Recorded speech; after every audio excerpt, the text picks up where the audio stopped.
In about 12 hours, I'll be out of this Kia Niro and I'll be in the Tesla Model 3.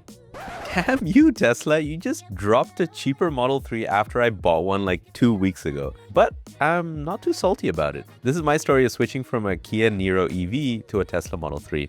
Man, you got a Tesla despite, world events. Okay, let's address the Elon in the room.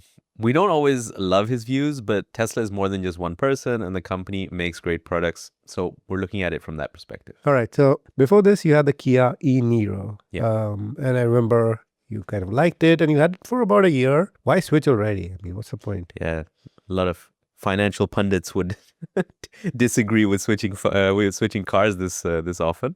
But the reason I got the Kia in the first place was because my petrol car before that was on its last legs. So I had the possibility to install a home charger. So I said to myself, why not just go full electric? But I didn't quite do my research properly when buying the Kia. And there have been a ton of learnings in that 1 year. But I never really heard you complain about the Kia or, and you drove long distances with it too. Yeah.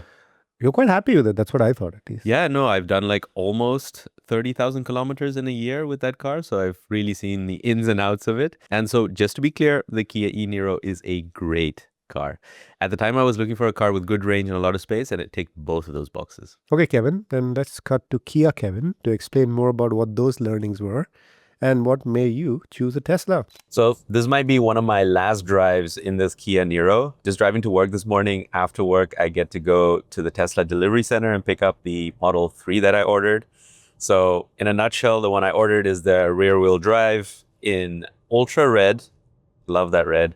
There have been a ton of learnings after buying this car that I thought, okay, the next one that I'm going to buy, which is now the Tesla, is going to solve all, if not most of those issues that I faced with this car. Now, let me get this straight.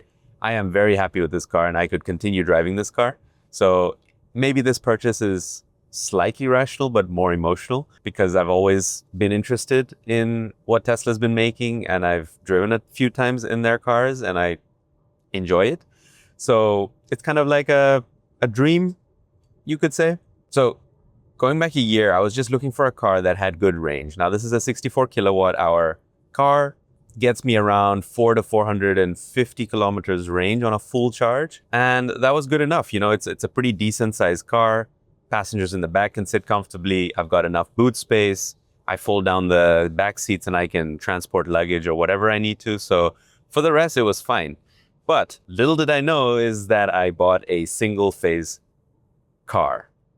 And what that means is you got single phase and you got triple phase cars. And that determines the charging speed of the AC charging. So you have two types of charging. You have AC, which is the street charging, the public charging that you can do, and the charging that you do at home. But when you go to a supercharger or a fast charger, that's DC charging. So on both fronts for AC, so at home charging as well as for DC, it's a slower charging car. Now I knew this and I thought, it's not going to bother me. I'm mostly at home. I can charge at home, so it's going to be fine. But there is a quality of life improvement when your car can charge quickly. And you notice that a lot when you're traveling. And that one stop that you have to make is the difference between, it being 10 minutes and you're gone to it being 20 minutes. And now, that's a first world problem maybe, but you do notice it with more and more stops, especially with street charging and home charging. This car it'll take around 15 to 20 hours to charge from 0 to full. That's a long time. Now, the newer modern cars have 3-phase charging, and that means they can charge at 3 times the speed. So in about 4 to 5 hours, I could charge this car if I had a 3-phase charging car. And then in terms of fast charging, so that's something you're going to notice when you're at either Tesla superchargers or any other fast chargers, is that you're going to be making use of DC charging.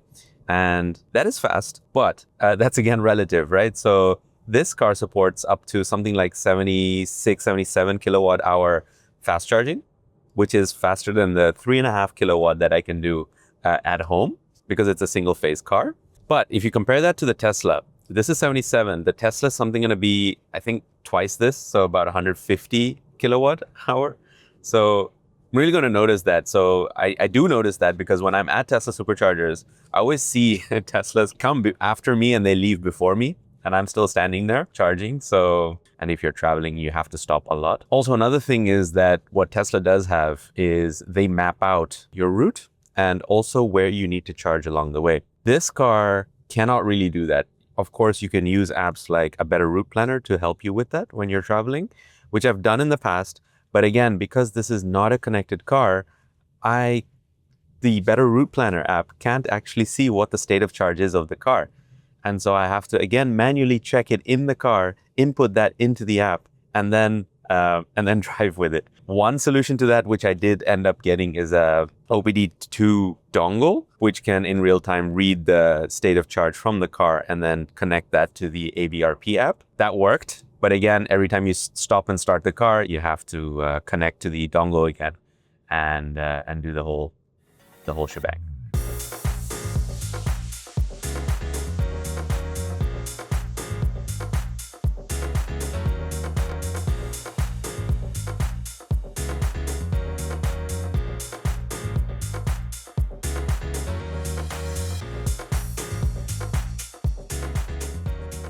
So charging speed was one of the things that motivated me to look for a new car. Now, the second issue that I have with this car, and that's, again, my fault. I made a huge assumption that all EVs, especially slightly newer ones, would be a connected car. And so I would get an app and I would be able to see what the state of charge is. What's the battery level of my car at all times? But this car did not come with that.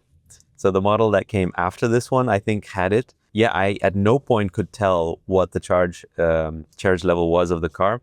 I, at home, could not set it up seamlessly. So I had to always tell the home charger, the app that comes with that, what the state of charge was so that it could plan accordingly. So I was manually inputting this all the time, which again takes away from the quality of life, right? You want to just plug this in when you get home and then forget about it. You don't want to have to go into your car settings every time you park the car to check what the charge state is and then enter that in an app and then also plug it in at home and all of that. So that was another thing that I said was the next car has to have an app, and not only for charge levels, but also you could do a lot of things like check if your car is locked, preheat the car. So before you get to the car, it's nice and warm, or in the summer, it's nice and cool. So a lot of little things that you would expect from a modern electric car to have, which this one unfortunately doesn't have.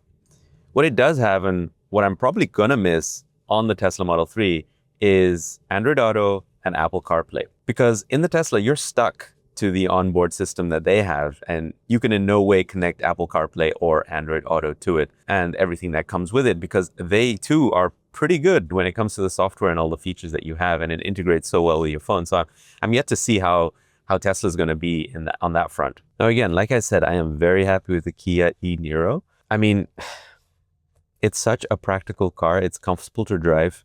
You're in this elevated position, so you've got nice visibility as well. It's got tons of bells and whistles, even though it's not a connected app. It's got lane keep assist, it's got lane follow assist, it's got parking sensors, a reverse camera, it's got Android Auto and Apple CarPlay, like I said. It's got a little sunroof, climate control, all of that. And in terms of range, I really cannot complain. But the Tesla has it beat in terms of efficiency. Obviously, the Tesla is a sedan and it's a more of a sporty design. And so the aerodynamics is just going to be a lot better. And so I'm guessing, I've done a little bit of calculations, I think it's going to be about 25% more efficient than this car. And that's just got to do with obviously the design, but also the shape of the car, right? This is a crossover, so it's sitting a lot higher. So there's a lot more wind resistance compared to a Tesla Model 3, for example. And so a connected car is super important because I'll give you an example. I was on vacation and I put this car to charge at a pretty expensive charger, which not only the rate of, per kilowatt hour was expensive, but also if the car was charged to full and you left the car there, it would cost a lot of money in terms of idle fees. And so what you end up doing with a car that's not connected is, because there's no way to tell whether your car is full or not, is you check the state of charge, you say, okay, this is the speed of charge, this is how many hours it's going to take to get to full. Usually the charger will show you that too, and then you'll set like a timer on your phone or an alarm for when you think roughly it's going to become full and how long you'll need to get back to your car to unplug it so that you avoid the idle fees. And so there's a lot more planning and a lot more calculating that you do instead of just an app that you can open and see, or that the app already, alerts you or warns you that you have to go back to the car and all of that. So yeah, so that's a super, I think, important part of a car is having that app, and I think Tesla is going to have way more than the basic app as well. And finally, even though Kia and this Niro is a great car, I think Tesla is just going to be a lot more fun to drive. It's sportier, it's lower to the ground. It's the acceleration is going to be insane. I know that for sure. And apart from that, it's just a cooler car. It's more minimalistic inside. And again, that might be something that I'm going to miss from this car, is that there are a ton of buttons. So everything is a button. Everything is, tactile. And as we say on the channel, we're buttonophiles. We love buttons. And now everything is going to go to a touch screen, especially this one, which is the Tesla Model 3 refresh model, the Highland version, where they've even removed one of the stocks. So you don't even have an indicator stock. It's just going to be buttons on the steering wheel. But yeah, that one display unit in the middle, and then having to maybe fumble around with it to get to your controls. I'm not sure how intuitive or easy. I guess it's just going to be a learning curve, because a lot of people are quite happy with it. But a lot of people also do miss the tactile feel and the ease of just having good old buttons. And the final reason, which kind of sweetened the deal for me to make this step, is we all know that Tesla sales aren't doing so well. And so they've been having this offer where if you trade in your old car and buy a new one, you get 5,000 euros trade-in bonus, which is a considerable amount, because I was actually checking secondhand Teslas. And when you factor in this trade-in bonus, the difference between a secondhand Tesla and a new one isn't so big, especially considering the fact that when you buy it new, it is new. So you know that there's not been any kind of damage history or whatnot with the car. And also you're getting full insurance on it.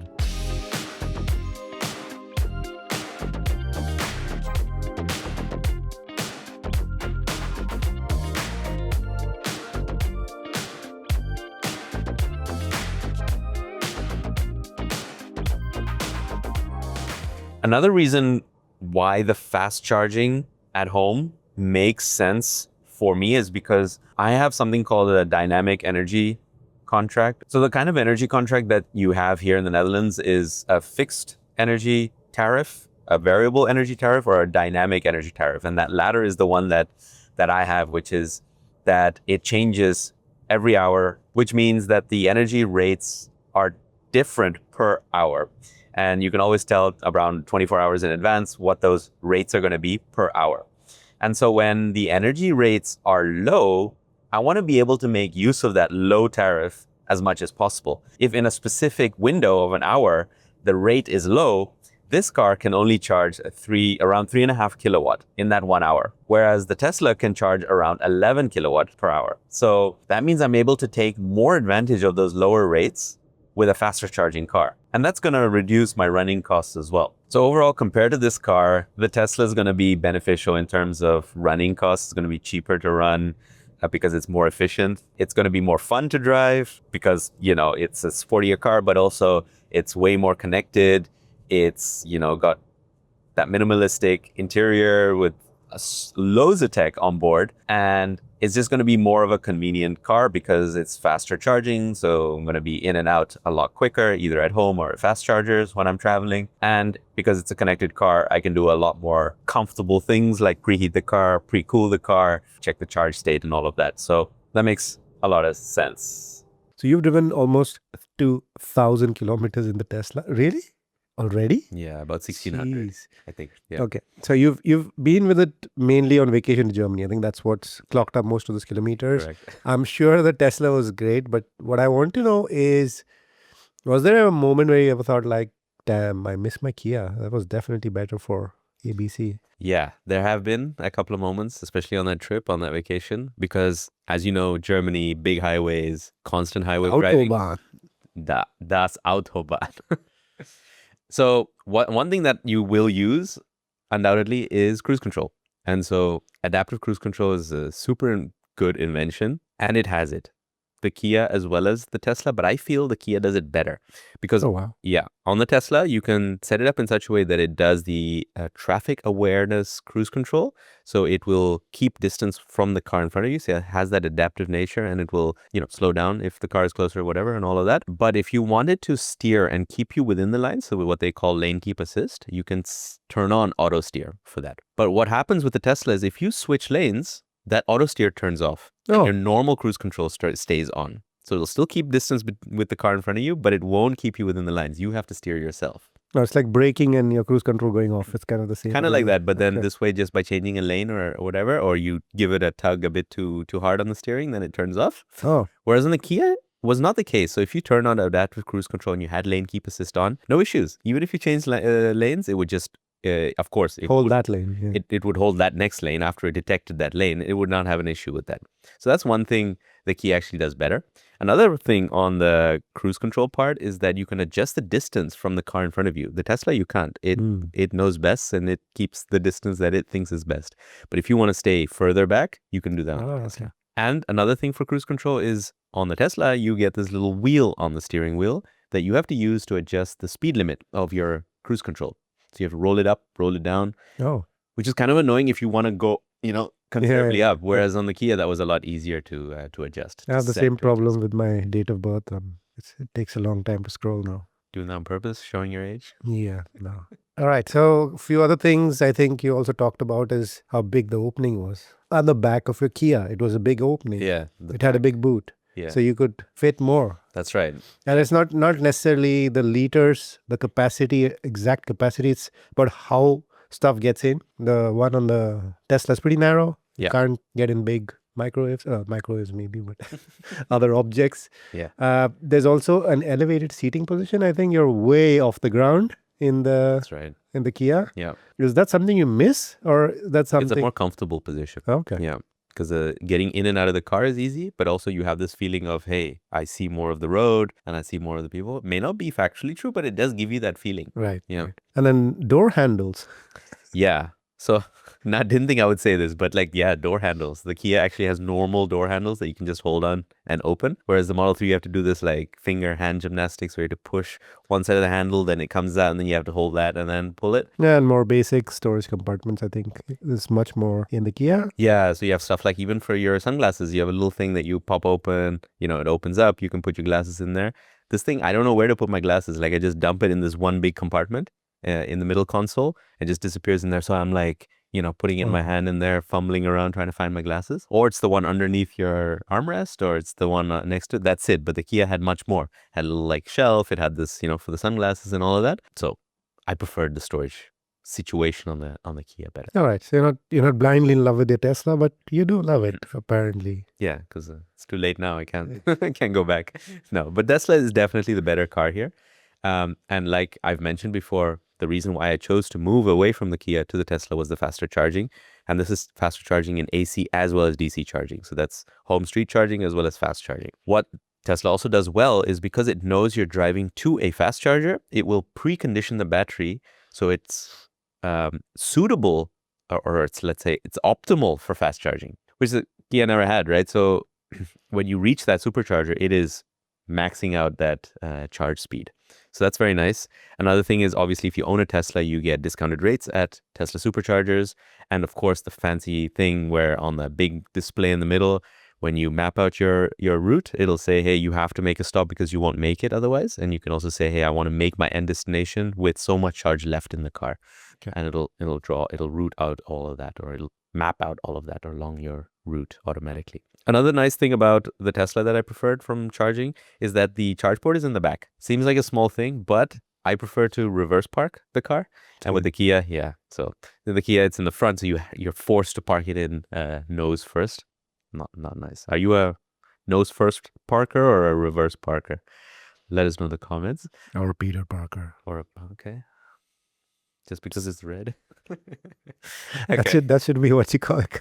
I should call it Red Pool. Red Pool. Oh, yeah, close enough. Same universe. Yeah. Love the fact that the charge port automatically opens up and closes. So that's a nifty thing. And the fact that the car is a connected car. It's ultra connected. Not only is there an Apple Watch app, a phone app, you can turn on Sentry mode. So it's basically aware of its surroundings, and if there's any movement, it'll record. It's got a ton of cameras around it, so that's pretty nifty. You don't have to remember where you park your car, which is never an issue before, but yeah. Hey, Kevin, didn't you switch to a dumb phone to not stay connected to stuff? That's true. I actually Same do guy. wonder It's sometimes. the same guy. What if I got rid of my smartphone? Is the Tesla still usable? Maybe that's a that's a video idea. With your light phone. Yeah, with my light phone. Yeah. And so yeah, you don't actually have any kind of key, you know? You just step in with your phone, it recognizes it, and you're off. And you park, you get out of the car, you walk away. That's it. That's also a convenience factor. Got different driver profiles, so I can set up a driver profile for you. You're a bit taller than me, just a bit. But if, for example, you wanted the seat back and the steering wheel in a different way, it'll just recalibrate to your profile as well. And you get a lot of software updates because it is a very high-tech car, and because every time it's connected to Wi-Fi, it'll look for new updates and then update and install it. There's actually one waiting to happen right now, but I'll install it tonight. And of course, you get a lot of streaming services, stuff like Netflix, Tidal, Spotify, YouTube Music, all of that in there. But you got to pay $10 a month for that. And can you use that Netflix at home?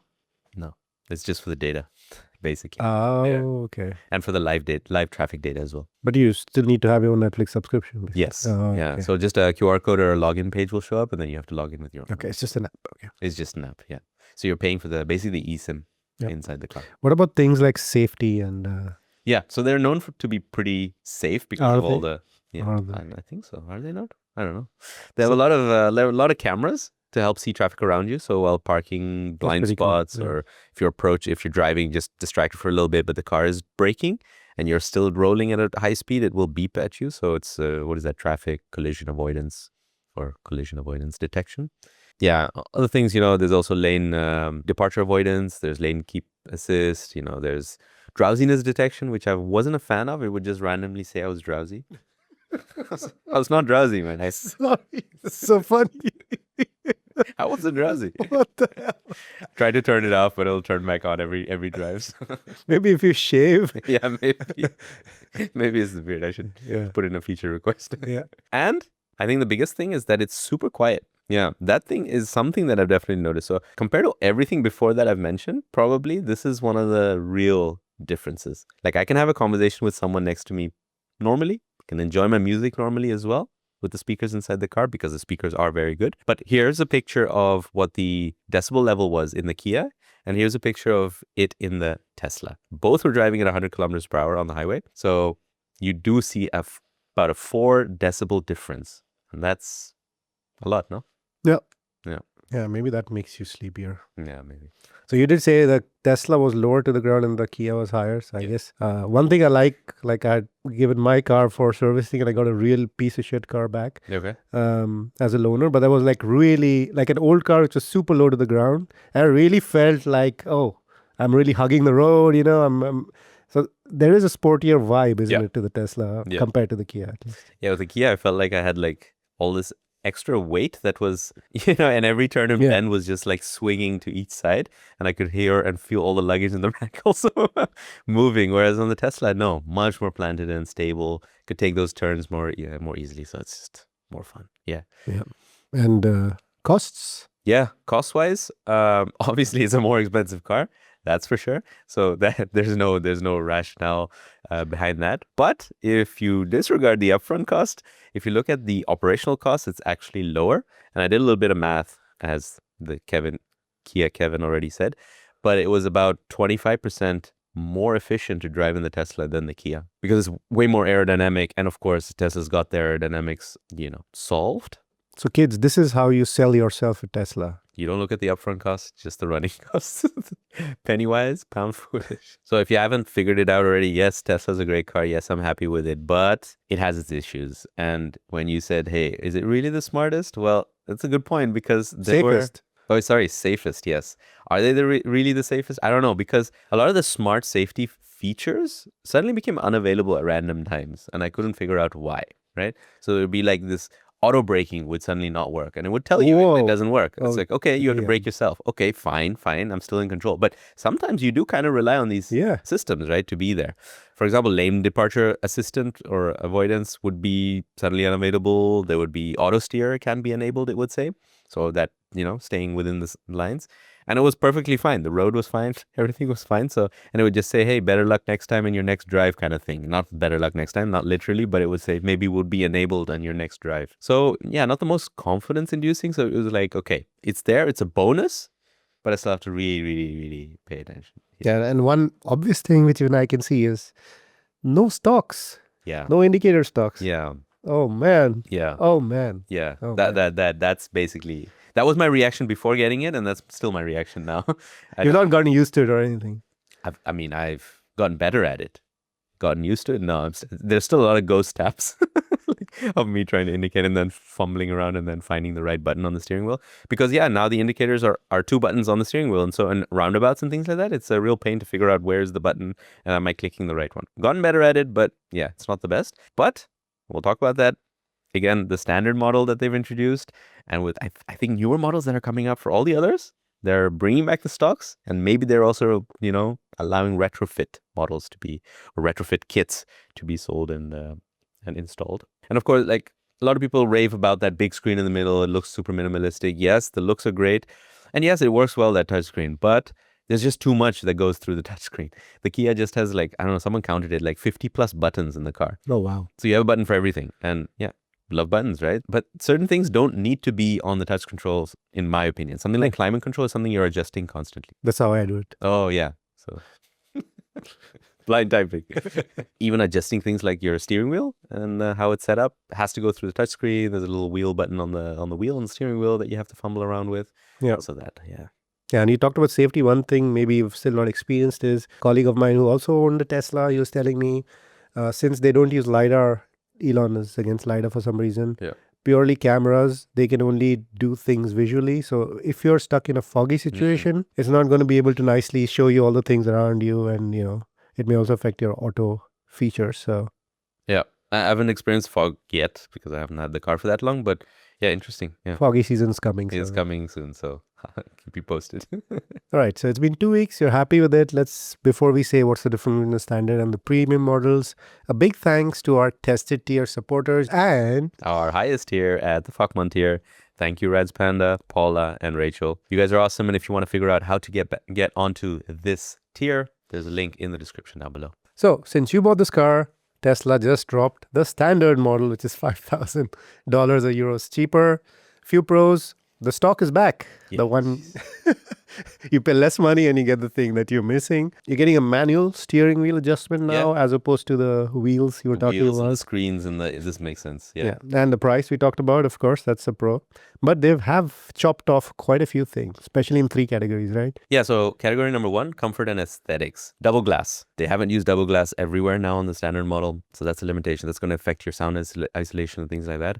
There's also limited colors to choose from. For example, the red that I have, not possible, right? Also the interior, I think it's only black now. There's also no accent lighting, which, it's a nice to have, not a must have. The rear passenger screen, which has not been used until now because I've had 0 passengers in the back, has entirely been removed. There are fewer speakers inside the car now. There's textile and vegan leather instead of just full vegan leather. And the second category is convenience and features. So here they've done the opposite of the steering wheel, where they've removed physical controls and put them back onto the screen to adjust your seat. No clue what's happening here, but that. Your side mirrors won't fold in automatically, so that's a manual thing. There's no auto steer, so the lane keep assist is gone. Yeah, so you either have to pay up and go full self-driving. That's like, I don't know, $8,000 package or something. Or live with it. Yeah. Hold the steering like we used to back in the day. Here we go. And finally, in terms of performance, you're getting slightly lower range and slower acceleration. So all of that. But having said all that, yes, the Model 3 Standard is still a great car because you're still getting the best of Tesla. Corners are cut, especially if you compare one to the other like this now. If it was today, which one would you buy? If now you knew. It's a bit of nuance because back then I had like the 5K trade-in deal, right? That I got on top of my car. So the price was already reduced because of that. Which one would I get now? I think I'd get this one. The standard, sorry. Not this one as in the one I have. I'd get the standard model. Oh, really? The cheaper one? The cheaper one. I think it's a great deal. For $5,500 less, you're getting pretty much everything. Yeah, would I really miss something? I love the fact that the stock is there. I think that's my biggest. I like feeling the stock. I like feeling that stock. Yeah, the color situation, I mean, I'm coming from a 2019 Kia, so ambient lighting not being there, even though it had it, to be honest. Yeah. Yeah, and the speaker situation wasn't that great in the Kia either, so I'm probably going to still have the same or a bit of an upgrade. So yeah, I mean, I'm not really missing out much. The acceleration is better, the range is going to be better, so it's an upgrade for me in either way. So it really depends, what are you coming from? What are you going from to? And in this case, I would be happy with the standard. Yeah. All right. Slightly different content today, talking about cars. If you like this content, let us know. If you missed something, let us know. It's okay. We're new at this. We won't sue you. Thank you so much. If you guys want to check out some more car content, click on this playlist up here. Do we?